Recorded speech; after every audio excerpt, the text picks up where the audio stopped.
The NBA has always been about talent. The more stars you stack up, better chance at a championship. At least that's what Kevin Durant tried doing. Didn't work with Brooklyn or Phoenix, but history shows us the exact opposite can happen. Having a certified superstar player with a reliable second option and a bunch of key role players, usually enough to win it all most years.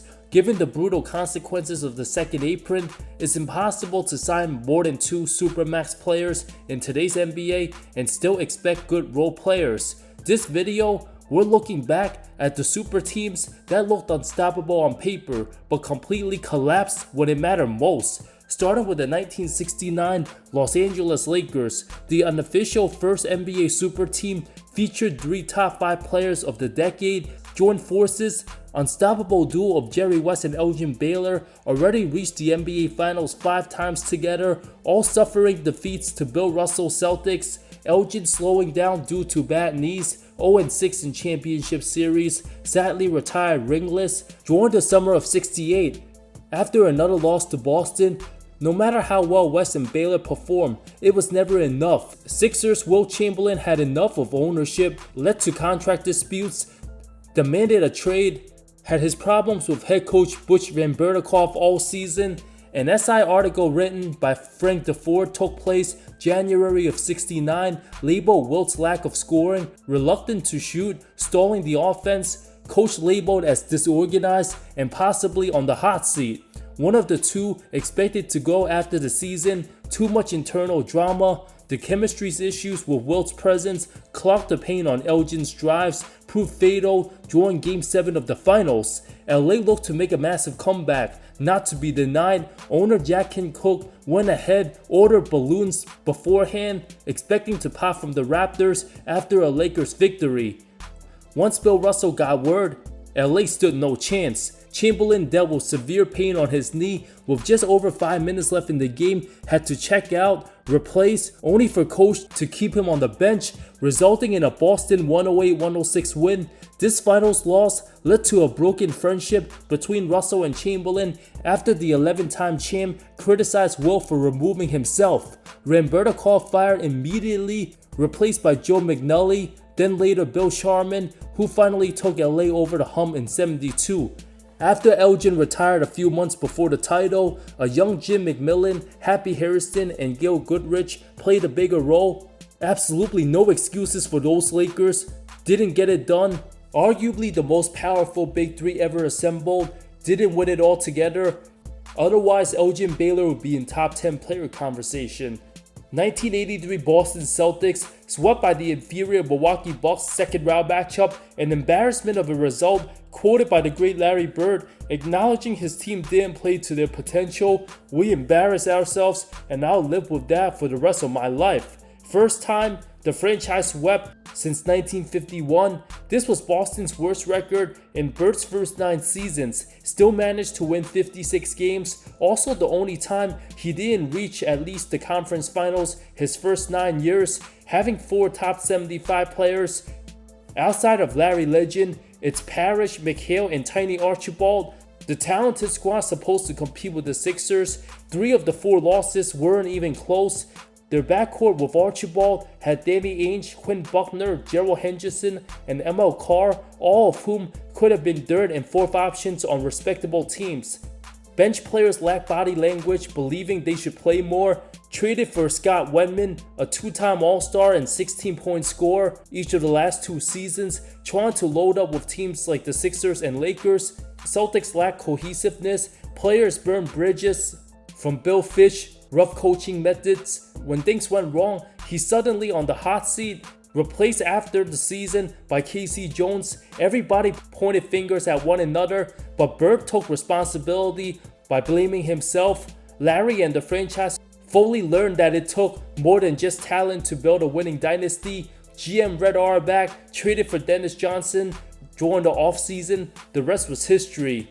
1998 Los Angeles Lakers. Many always wonder what happened the first couple years during the Kobe Shaq tenure with purple and gold. Before Phil Jackson, low-key the most talented team to not make the finals in the 90s. The 98 squad filled with 4 All-Stars. Other two being Nick Van Exel and Eddie Jones, alongside the promising 19-year-old phenom Brian and a pre-prime Shaq. You can argue these 90s Lakers teams, coached by Del Harris, more talented than any of Phil Jackson's Lakers. After winning 56 games the previous season, squad 161, future championship core of Robert Horry, Rick Fox, and Derek Fisher already on the roster. Power forward Eldon Campbell still in the middle of his prime, while the less talented Utah Jazz but more experienced and savvy efficient Jerry Sloan, led by 35-year-old Karl Malone and 36-year-old John Stockton. On paper, of course the Lakers should have won, but the youth and inferior Harris outcoached, surprisingly swept, a combination of LA's young guns not being on the same page. Eddie Jones and Kobe, similar style and position. The younger Brian with the much greater upside. Nick Van Exel played out of control, an absolute all-time travesty of a series, averaged 9 points a game, a disgusting 24% from the field, 10 of 42 shooting, had the audacity to shout Cancun instead of Lakers during a team huddle. Can you imagine if this happened in today's NBA? Shaq immediately ran to the front office, told Jerry West about the incident, Van Exel out the door. Harris and the players had too much disagreements, something Phil Jackson handles well throughout his career. Del continued to refuse to give Kobe starter minutes. LA didn't know how to guard Utah's pick and roll. The following year, team traded away Jones and Van Exel. The year after, added the Zen Master. The rest was history. On to the 2004 Lakers. 4 top 75 players, 3 in the top 15. One of the biggest disappointments, ugly tensions between Kobe and Shaq couldn't overcome the less talented but chemistry-driven Detroit Pistons. After falling to San Antonio due to lack of depth the previous year, the additions of future Hall of Famers and 9-time All-Star Gary Payton with 40-year-old Karl Malone made LA the heavy favorites. Team started 18-3, looked unbeatable until the durable Malone forced to miss 40 total contests. Alongside Bryant's constant Colorado trials, Malone made the inappropriate comments to Kobe's wife, a whole bunch of behind-the-scenes chaos. Relying on sheer talent alone, team was able to coast through Houston, followed by Derek Fisher's .4 miracle, knocked off the defending champion Spurs. The finals run got a bit easier after Sam Cassell pulled his groin, but hungry Detroit battle-tested on both ends, had the Lakers out of sync. Payton had no more legs, never fit in Phil Jackson's triangle offense. Malone's knee injury game 4, the final nail in the coffin for his ringless career. Team having to start Slavko Medvedenko and Devin George led to too much dysfunction. Team got smoked heavily in those finals. Adding 2 super old guys on the roster only made the team more vulnerable in June. Health struggles and chemistry issues doomed these Lakers. Took several years till Kobe finally had the right pieces in pursuit for more titles. 2004 Dallas Mavericks. After more than half a decade of chemistry, the trio of Steve Nash, Michael Finley, and Dirk Nowitzki were finally viewed as top-notch contenders with their heavy offensive style of play led by head coach Don Nelson. Franchise won a league best 60 games the previous year, lost to San Antonio Conference Finals after Dirk went down with a sprained ankle, forcing him to miss the second half of the series. Team still decided to take a massive risk during the offseason, loaded up more on offense, acquiring perennial 20-point-per-game scorers Antoine Walker and Antoine Jamison. Jamison acquired for solid 6-man Nick Van Exel and 4 other unimpactful role players. Walker, on the other hand, known as Paul Pierce Robin for Boston, had his inconsistencies. Dallas gave up the solid Rafe LaFrance, a first-round pick, and 2 others. The high-powered offense became the Fantasy 5, finished with just 52 wins, underwhelming given their talent. An excellent home record, 35 wins, but disgusting on the road, just 17 Ws. Chemistry an absolute disaster. Steve Nash stopped looking for his shot, tried to get everybody involved. Only one basketball, too many ISO scorers. Both the Antoines took opportunities away from Nash and Nowitzki. Team forced to go small in the wrong era. Walker had to play center at times, despite still having the #1 offense.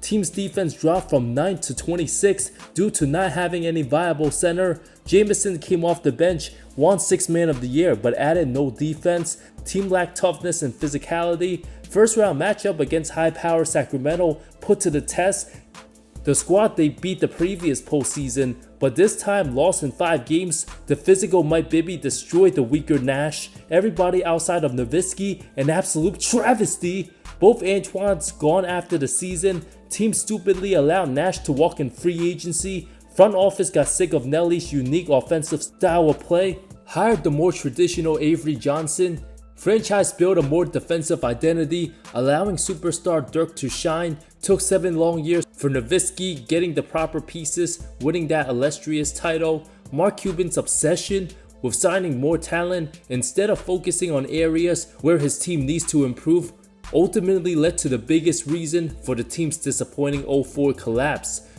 2013 Los Angeles Lakers. Remember for being the most disappointing team of the 2010s, it was championship or bust after trading for superstar Dwight Howard, sharing the front court with Gasol. Team also traded for 38-year-old Steve Nash. The previous year, eliminated by young and coming OKC, needed to retool at all costs. Team supposed to win 60-ish games had Dwight elected to end his time in Orlando sooner and get surgery before April. Would have been in a much better position for his play, but struggled on the floor, looked much slower. Despite playing 76 games, was barely healthy. Nash fractured his leg just the second game, missed 2 months. A hamstring injury cost him the final 8 games of regular season, plus first 2 playoff games. Gasol had a concussion and foot injuries, missed 33 contests. Sadly, the week before the end of the regular season, Kobe tore his Achilles, playing super heavy minutes, carrying a massive burden in year 17. The Big Four missed a combined 75 games. Jim Buss stupidly hired Mike D'Antoni over Phil Jackson after Mike Brown's firing. Gasol forced to be the odd man out, misutilized, forced to stand out the perimeter. Dwight hated running pick and rolls with Nash. Everybody's style had to be adjusted. This team, given their age and injuries with D'Antoni, was doomed to fail from the beginning. This failure of a season led to the downfall of the franchise, leaving a hobbled Kobe stranded with crappy players till after his retirement. After LA started a piss-poor 17-25, Kobe kept his promise, ensuring the team would get to the playoffs by any means necessary. The roasting of the 2020 Clippers, absolutely necessary. Only reason Kawhi and Paul George had an interest going there in the first place. Doc Rivers did a great job overachieving with weak rosters and underperforming with stacked lineups. The Leonard George Clippers were no different. Everybody knew the Claw would take his talents to LA, but PG being made available in a trade caught everyone off guard, having the deepest bench in the league with reigning 6-man Lou Williams, an eventual winner Montrezl Harrell, the unstoppable pick and roll chemistry, the arrogance and cockiness of the role players all acted like they were already champs before winning a damn thing. Guess what? Most of them ain't win jack shit. Pat Beverly ran his mouth all year. Kawhi still did his back-to-backs. Paul George, torn shoulder labrum after having surgery, was never the same. Many forgot he finished third for MVP the previous year and was in the conversation as best two-way player in the game. Missed 1/3 of the Clippers season. Whole team took the regular season for granted, expected to just turn up come playoff time. Team lacked elite playmaking, got rid of defensive starting forward Mo Harkless for ball stopper Marcus Morris. After up 3-1 to Denver, everything's supposed to fall perfectly in place until the king of 3-1 shivers Doc Rivers collapsed, choked 3 straight games, all led by double digits, resulting in the most brutal choke job of the decade. All the excuses about the team not wanting to ball out in the bubble. Montrezl and Paul George had egos. Role players hating the superstar treatment dealt with Kawhi rubbed them the wrong way. Lou Will officially became washed after the Magic City tragic pity disaster. Yet the role players who still hasn't won a title still barking to this day. Ultimately, Marcus Morris shouldn't have opened his mouth to Paul Millsap.